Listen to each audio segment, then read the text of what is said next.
Puji Tuhan, Bapak, Ibu, dan saudara-saudaraku, keluargaku yang kekasih, senang bertemu dengan Bapak dan Ibu dan saudara-saudara di dalam persekutuan kita untuk mendengarkan sabda Tuhan. Bapak dan Ibu, sebelum kita mendengarkan firman Tuhan, mari kita berdoa.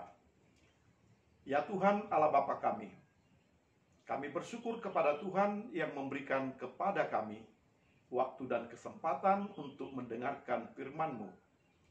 Bersabdalah Engkau Tuhan, dan urapi kami dengan Roh Kudus-Mu, penuhi kami dengan hikmat dari sorgawi.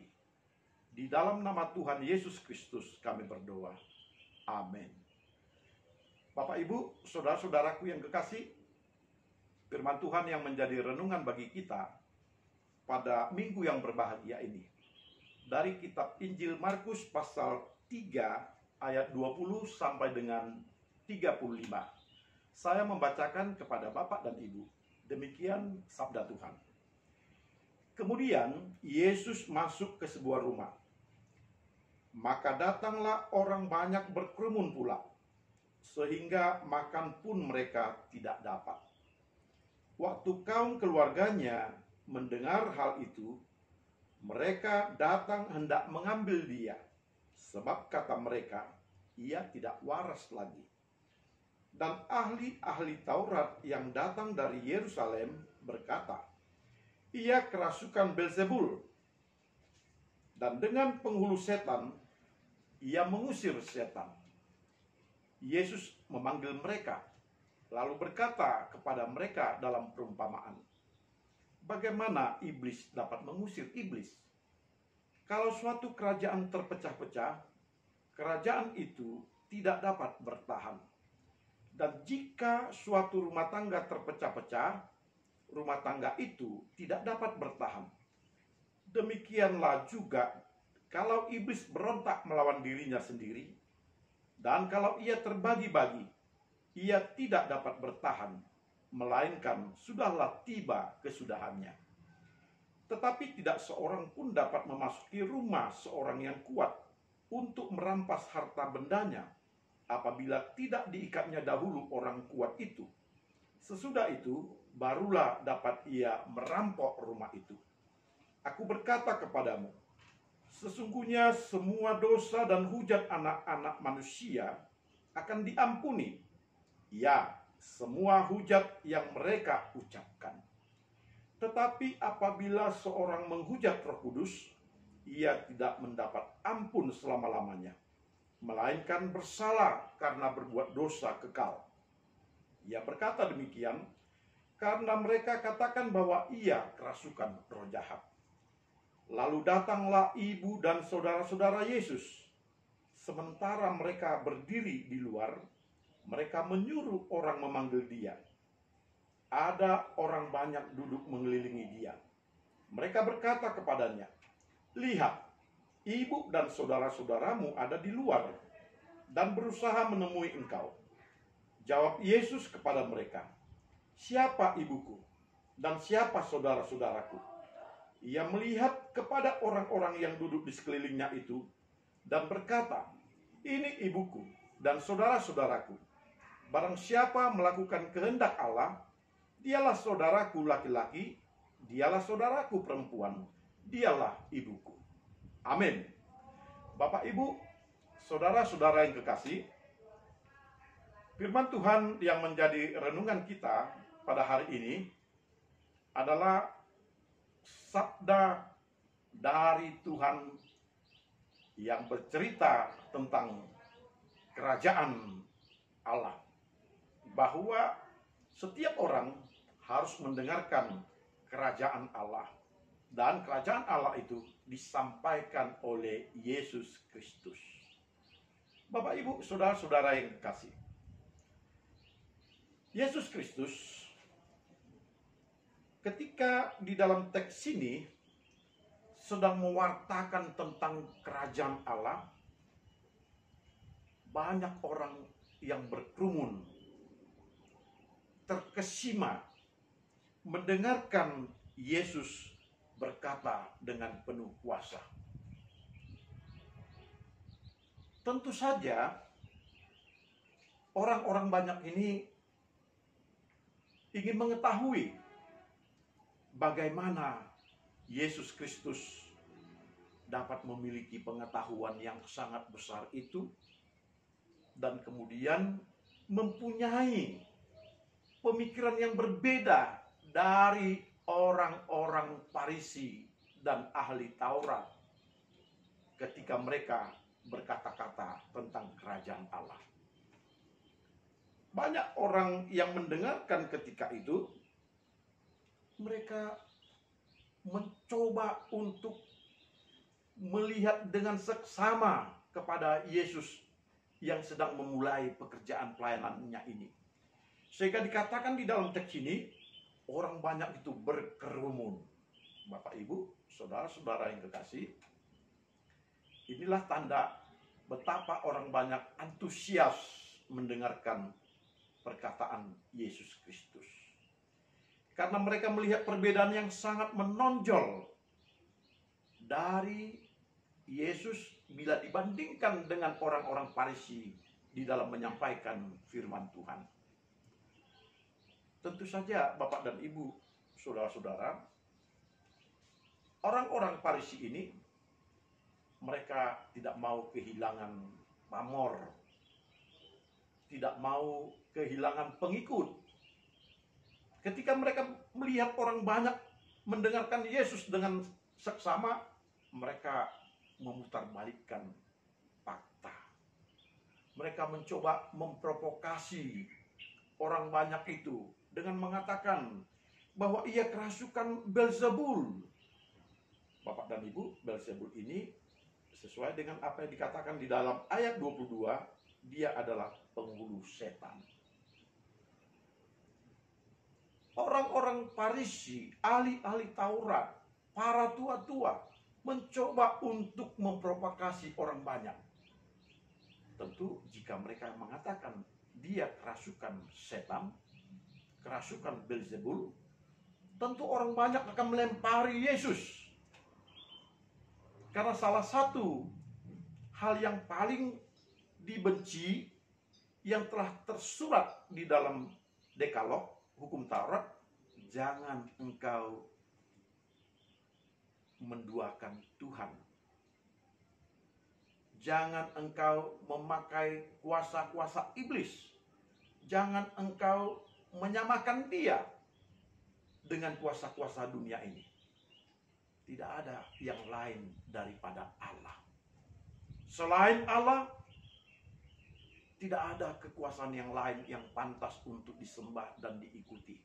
Dan mereka mencoba memprovokasi orang banyak ini bahwa Yesus berkata-kata demikian karena dipengaruhi oleh Beelzebul. Beelzebul menjadi guru, penguasa yang mempengaruhi Yesus. Ini yang coba ditawarkan oleh orang Farisi ini, diprovokasi, dimunculkan. Bapak, Ibu, saudara-saudara, ini adalah sesuatu yang sangat jahat ketika kita melihat Yesus yang berbuat baik, yang berbicara tentang kebenaran Allah, tetapi orang-orang Farisi mencoba untuk memutarbalikkan fakta tersebut. Hal-hal semacam itu tentu saja oleh karena mereka takut pamornya jatuh, takut mereka kehilangan simpatik, takut mereka kehilangan pengikut, dan akhirnya mereka menjadi orang biasa saja. Orang-orang yang demikian adalah orang-orang yang memaksakan kehendaknya dan berani melakukan yang jahat demi mendapatkan kehendaknya. Semestinya mereka sebagai tokoh-tokoh agama, mereka sebagai orang-orang yang diagungkan dan dimuliakan oleh karena mereka menjadi penyampai firman Tuhan, semestinya mereka tidak melakukan itu. mereka harus mencermati apa yang dibuat oleh Yesus. Dari perbuatannya lah mereka seharusnya dapat menilai orang lain. Yesus melakukan yang baik, mengajar yang benar, menyembuhkan orang sakit, menolong orang yang di dalam kesusahan. Mestinya perbuatan ini harus mereka pahami sebagai perbuatan orang yang dipenuhi dengan kuasa Allah, dipenuhi dengan hikmat Allah. Karena tidak ada seorang pun yang akan berbicara kebenaran yang tidak datang dari Allah.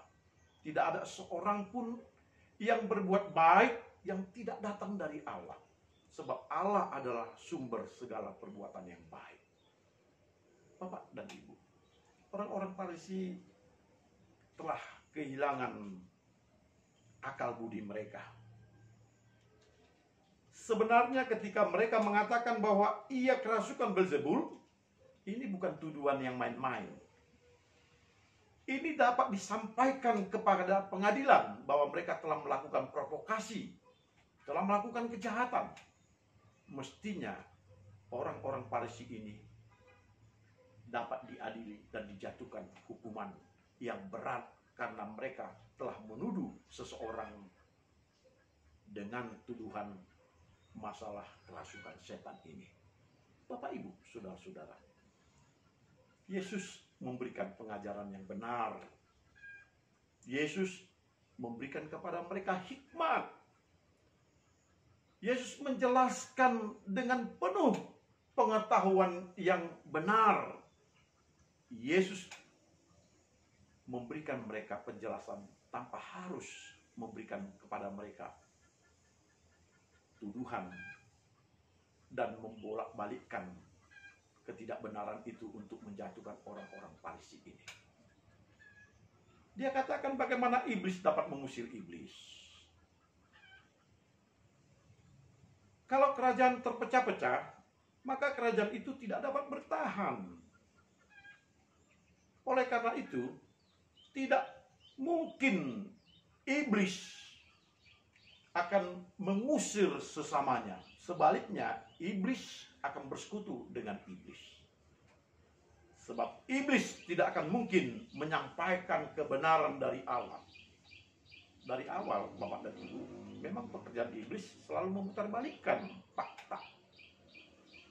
Ketika kita belajar tentang kejatuhan manusia ke dalam dosa, iblis dalam rupa ular justru memutarbalikkan firman Tuhan. Ketika Tuhan mengatakan, semua buah pohon di Taman Eden ini bisa kamu makan, kecuali buah pohon pengetahuan yang baik dan yang jahat. Jangan kamu makan. Iblis memutarbalikkan fakta itu kepada Hawa. Dia katakan, jikalau engkau makan, maka engkau menjadi sama dengan Allah. Dia membujuk, dia memprovokasi, dia memberikan satu tawaran yang menarik. Dan itulah pekerjaan iblis. Iblis senantiasa menentang rencana Allah. Iblis mencoba memprovokasi agar manusia tidak percaya kepada Allah. Sementara Yesus justru bersabda, berbicara tentang kerajaan Allah, agar setiap orang boleh menerima kerajaan Allah dan boleh diselamatkan. Oleh karena itu, tidak mungkin Yesus berkata, oleh karena kerasukan Beelzebul, oleh karena kerasukan setan, oleh karena kemasukan penghulu setan. Tidak mungkin. Justru ketika seseorang akan menyampaikan sesuatu yang berkuasa, maka dia harus mengalahkan dulu siapa-siapa di sana yang akan merintangi kekuasaan itu. Itu sebabnya dikatakan Yesus, tidak seorang pun dapat memasuki rumah seorang yang kuat untuk merampas harta bendanya apabila tidak diikatnya dahulu orang kuat itu. Jadi dalam hal ini Yesus berkata, Saya menyampaikan firman dan memberikan kebenaran daripada Allah karena iblis telah ditaklukkan. Karena iblis tidak mampu lagi berkuasa. Karena iblis telah diikat. Jadi Yesus telah mengalahkan kuasa-kuasa kegelapan itu. Jadi Yesus menyampaikan firman Allah sesungguhnya adalah karena kekuasaan daripada Allah. Bukan oleh karena persekutuan dengan Beelzebul atau pemburu setan. Bapak, Ibu, saudara-saudara, kita sering mendengarkan perkataan jika seorang menghujat Roh Kudus tidak dapat diampuni dosanya.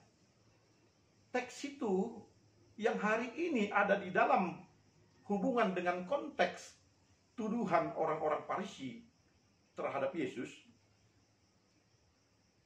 inilah sebenarnya yang sedang dikatakan oleh Yesus agar kita jangan berbuat demikian. Kita sudah percaya kepada Yesus. Jangan justru kita berubah kepercayaan. Kita sudah meyakini Dia. Jangan justru kita menyaksikan Dia kemudian setelah kita mengalami persekutuan yang indah. Setelah kita mengalami pertolongan, keselamatan dalam Tuhan kita. Jangan kita justru mengkhianati Dia di dalam kenyataan hidup kita. Dikatakan di sini, apabila seorang menghujat Roh Kudus, ia tidak dapat ampun selama-lamanya. Roh Kuduslah yang memberitahukan kepada kita bahwa Yesus itu adalah anak Allah. Sebab tanpa Roh Kudus, tidak seorang pun yang dapat percaya kepada Yesus sebagai juru selamat. Bahkan sekalipun dia telah membaca kitab suci, jikalau Roh Kudus tidak menerangi hatinya, maka dia tetap tidak akan percaya kepada Yesus sebagai anak Allah, juru selamat itu. Tetapi ketika orang dipenuhi dengan Roh Kudus, maka dia akan dapat menerima Yesus sebagai anak Allah dan juru selamat.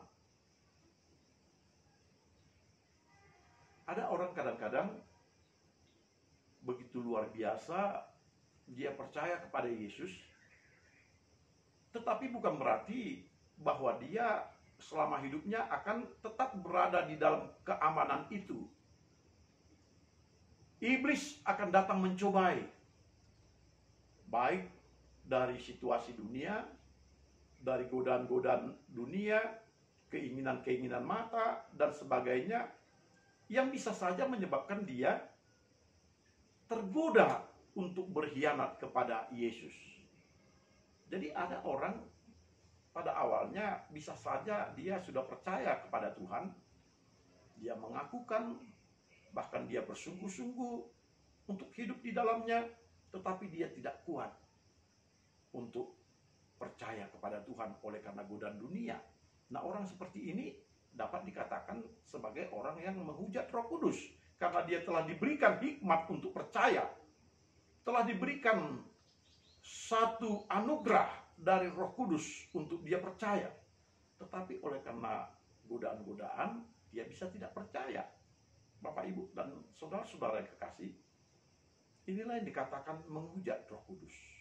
Orang yang sudah percaya mestinya jangan terombang-ambing lagi mengenai kepercayaannya ini. Ketika dia percaya bahwa Tuhan adalah anak Allah, juru selamat, itu harus dipegang dengan teguh. Karena itu adalah anugerah daripada Roh Kudus yang mengajarkan kepada kita untuk percaya. Itu adalah anugerah dari Tuhan yang memilih kita. Seharusnya sebagai orang yang sudah terpilih, kita harus tetap setia sekalipun banyak godaan yang datang kepada kita. Orang yang berkhianat, orang yang menyangkal apa yang telah dia percayai, yakni Yesus sebagai juru selamat, maka dikatakan bahwa dia tidak diampuni lagi dosanya. Dia bersalah karena berbuat dosa kekal. Bapak, Ibu, saudara-saudaraku yang kekasih, Roh Kudus memberikan kepada kita pengenalan akan Tuhan. Dia memberikan kepada kita anugerah yang dalam itu, anugerah yang besar itu, untuk kita mendapatkan keselamatan daripada Allah.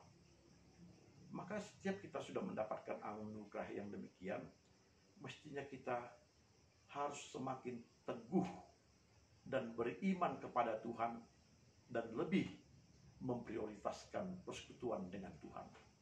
Jika tidak, akan banyak godaan-godaan yang bisa saja akhirnya membawa kita kepada kesesatan dan meninggalkan apa yang kita percayai, yakni Yesus sebagai Tuhan kita. Banyak orang menyangkali imannya oleh karena jabatan, oleh karena tawaran-tawaran dunia yang menarik bagi dia, oleh karena pernikahan dengan orang yang tidak seiman, dan sebagainya. Orang-orang demikian adalah orang yang telah meninggalkan anugerahnya untuk mendapatkan keselamatan itu. Janganlah kita menghujat Roh Kudus. Ketika kita percaya, itu adalah anugerah Roh Kudus yang membuat kita percaya kepadanya. Semestinya kita harus tetap tinggal di dalam persekutuan dengan Tuhan, agar kita tetap dikuatkan, tetap percaya kepadanya, dan diberikan kemenangan ketika godaan, tantangan datang kepada kita untuk membuat kita terjatuh dan jauh daripada Dia, tetapi Dia akan tetap memegang kita. Bapak, Ibu, saudara-saudara, di dalam pertemuan dengan orang banyak ini, Yesus melayani mereka dengan penuh kuasa. Tetapi orang tuanya, saudara-saudaranya melihat betapa Yesus semakin sibuk dan tidak mempunyai kesempatan untuk istirahat dan makan. Dia hanya berbicara tentang firman Tuhan dan kebenarannya, dan dia membawa orang lain untuk semakin dekat kepada Tuhan. Tetapi dia tidak memikirkan dirinya sendiri agar dia beristirahat dan makan. Dikatakan di dalam ayat yang sebelumnya, keluarganya mengatakan ia tidak waras lagi. Bapak dan Ibu, kadang-kadang ketika kita bersungguh-sungguh di dalam pelayanan, maka ketika kita melayani, ada kebahagiaan yang tersendiri, yakni kita melihat orang banyak boleh datang kepada Tuhan. Kita melihat pekerjaan pelayanan ini mendatangkan sukacita. Inilah sebetulnya makanan rohani. Kita puas ketika firman Tuhan didengarkan dengan baik. Kita puas ketika orang banyak datang kepada Tuhan. Dan kadang-kadang kita lupa untuk beristirahat. Kita lupa untuk makan. Kita lupa untuk memberikan kenikmatan secara jasmani bagi tubuh kita. Orang banyak bisa saja mengatakan dia sudah gila, dia sudah tidak waras. Kadang-kadang ketidakwarasan itu didatangkan oleh karena kita benar-benar fokus kepada Tuhan, melayani Dia. Orang lain tidak tahu bahwa kita telah mendapatkan kebahagiaan di sana. Orang lain hanya berpikir secara jasmani. Dia belum makan, dia belum beristirahat, dia hanya bercerita tentang firman Tuhan. Dia sudah gila. Pendapat seperti itu bisa saja diutarakan oleh keluarganya, karena keluarganya menyayangi dia, karena keluarganya tidak ingin dia capek, karena keluarganya ingin dia boleh istirahat dan memperhatikan dirinya sendiri. Bapak, Ibu, saudara-saudara, Yesus mengasihi saudara-saudaranya. Yesus mengasihi ibunya. Dia tidak pernah bermaksud untuk melupakan ibunya dengan saudara-saudaranya. Tetapi bagi Yesus, perkataan firman Tuhan untuk disampaikan kepada orang banyak, ini jauh lebih penting daripada soal makanan dan minuman. Karena orang banyak ini perlu diselamatkan. Karena orang banyak ini membutuhkan anugerah dari Allah. Yang selama ini mereka hidup di dalam beban hukum Taurat. Tetapi mereka harus dibebaskan dari hukum Taurat itu. Siapa yang mau mengasihi mereka? Yang mau memberikan waktunya? Yang mau membiarkan dirinya sendiri kehilangan banyak kenikmatan demi memuaskan orang banyak? Siapa mau melakukan itu? Tidak ada. Orang-orang Farisi justru mereka bukan melayani, tetapi ingin dilayani. Mereka bukan untuk melakukan yang baik kepada orang banyak, tetapi supaya orang banyak itu yang memberikan perhatian dan hormat kepada orang Farisi. Itu sebabnya orang-orang Yahudi yang hidup di bawah hukum Taurat tidak mendapatkan pengajaran yang baik dari orang-orang Farisi. Mereka tidak melihat Allah yang penuh kasih melalui perbuatan orang-orang Farisi. Bapak, Ibu, saudara-saudara, Yesus mengubah itu semua. Bagi Yesus, makanan rohani itu adalah melakukan kehendak Bapa di surga. Beberapa kali kita lihat di dalam teks Alkitab, Yesus berbicara bahwa pelayanannya kepada orang lain, di mana orang lain itu akhirnya bertobat dan menerima anugerah dari Allah, itu adalah makanan rohani. Ketika Yesus bertemu dengan perempuan Samaria, dan dia berhasil membuat perempuan Samaria ini percaya kepada Tuhan, murid-muridnya datang membawa makanan. Dia katakan, makanan rohani telah tersedia di sini. Telah ada makanan. Apa yang telah diberikan kepada orang banyak, agar orang banyak mengenal Tuhan, ini adalah kebahagiaan lebih daripada menerima makanan.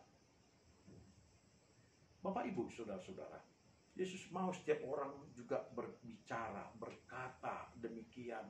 Lebih mementingkan keselamatan orang banyak daripada kenikmatan diri sendiri. Ketika kita percaya kepada Tuhan, kita harus lebih memperhatikan orang banyak. Memperhatikan kebutuhan mereka, terutama kebutuhan kerohanian mereka. Agar mereka boleh melihat kebaikan Tuhan itu. Saudara-saudaranya ada di luar dan orang banyak yang mengelilingi dia berkata kepadanya, lihat, ibu dan saudara-saudaramu ada di luar dan mereka berusaha menemui engkau. Yesus menjawab, siapakah ibuku? Siapa saudara-saudaraku? Inilah orang-orang di sekeliling ini. Inilah ibuku dan inilah saudara-saudaraku.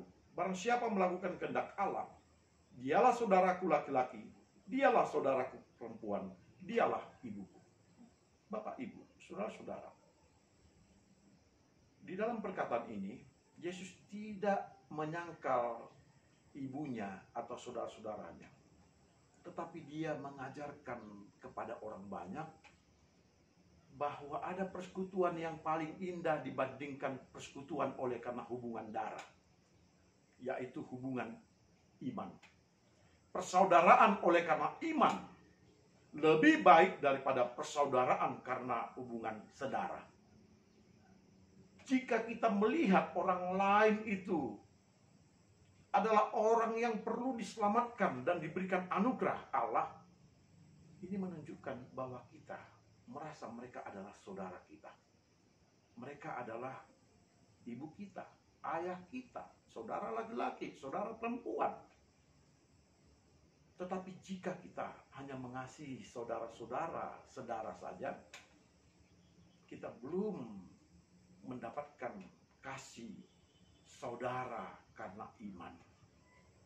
Bapak, Ibu, saudara-saudara, nyanyian yang sangat terkenal dari tahun ke tahun